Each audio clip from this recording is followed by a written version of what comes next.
Now, 7 News continues with High School Red Zone. Welcome back to the show. Well, what a night it was in all the classifications. We had area teams playing in all of those. In 3A, though, really intriguing bracket. The 4 teams still alive in the upper state, all from these parts. You know, the Powdersville Patriots began playing football just a decade ago. You have to wonder back then if their dreams were as big as the one they realized tonight against mighty Daniel. And here's Todd Summers with the recap.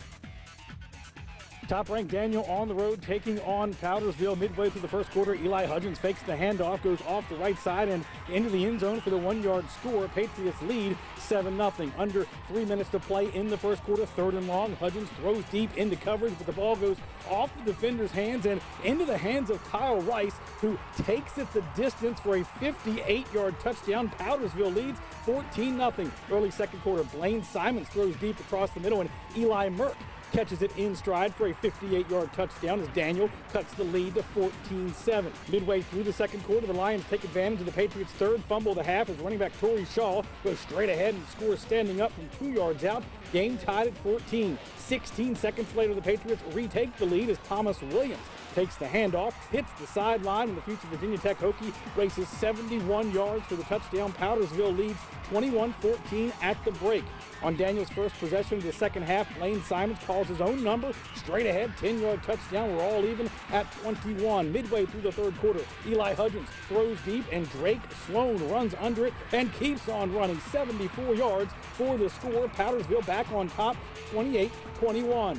Just over 4 minutes to play in the third. Daniel running back Jarius Cleveland straight ahead, 1-yard touchdown. We're all even at 28. Under 5 minutes to play in the fourth quarter. 3rd and goal. Blaine Simons, 1-yard touchdown run. Daniel leads for the first time all night, 35-28. Powdersville gets the ball back, marches down the field, 8 seconds on the clock. Eli Hudgens fakes the handoff, bounces outside and powers in for the touchdown. Patriots within 1, and they go for 2 and the win. And the Patriots' best player, Thomas Williams, gets the ball on the sweep, reaches across the goal line for the go-ahead score as Powdersville snaps Daniel's 36-game winning streak with a hard-fought 36-35 win over the Lions.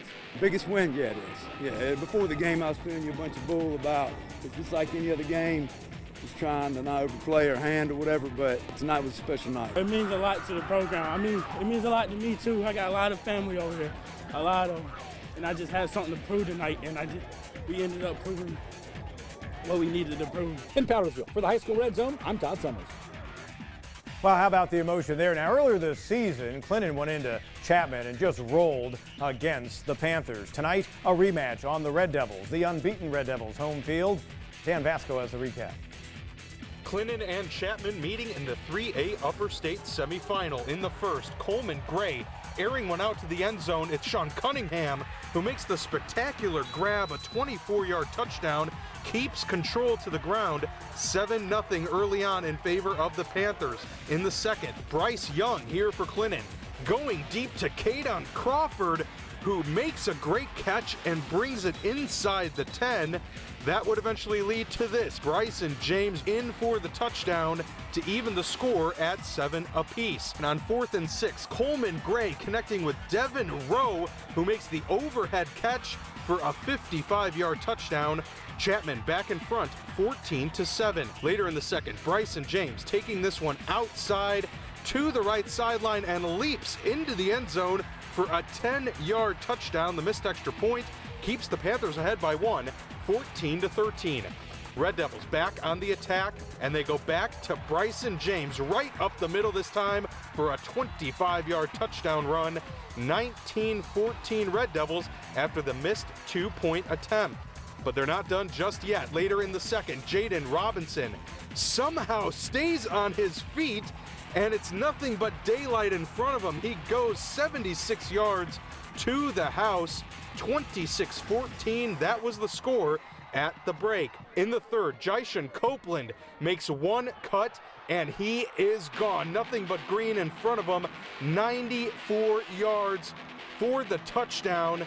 The Red Devils offense surging. Bryson James with 4 touchdowns as Clinton wins it 49-27. Thought we went into halftime the way we should have started the game.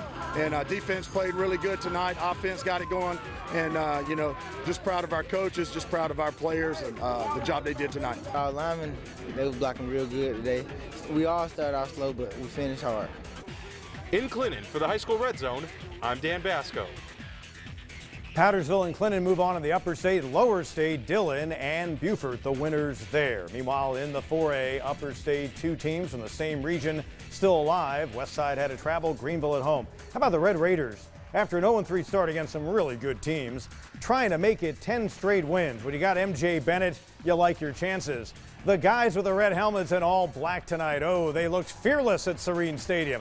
Look at Bennett, just a junior, major talent. How about Elijah Jones from 6 yards out?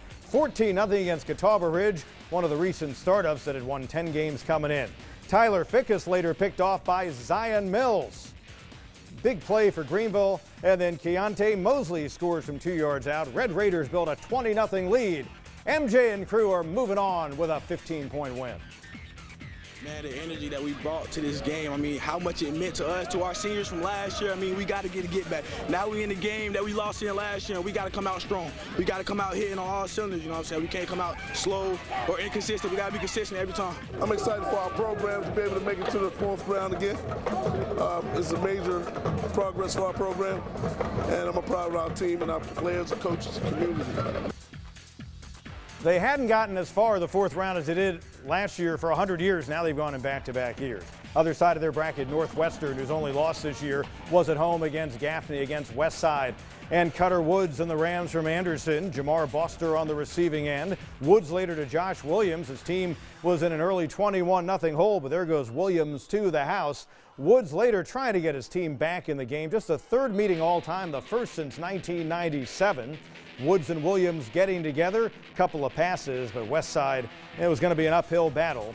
A team that had its most wins since 2016-11 will see its year come to an end at 11-2 as Westside falls to Northwestern. So Northwestern and Greenville next week in the upper state and the lower state, AC Flora and South Florence were the winners. What a season South Florence has had. When we come back, what was going on in 1A and Western North Carolina? We're going to show you that week 3 of the playoffs as we roll on in the High School Red Zone.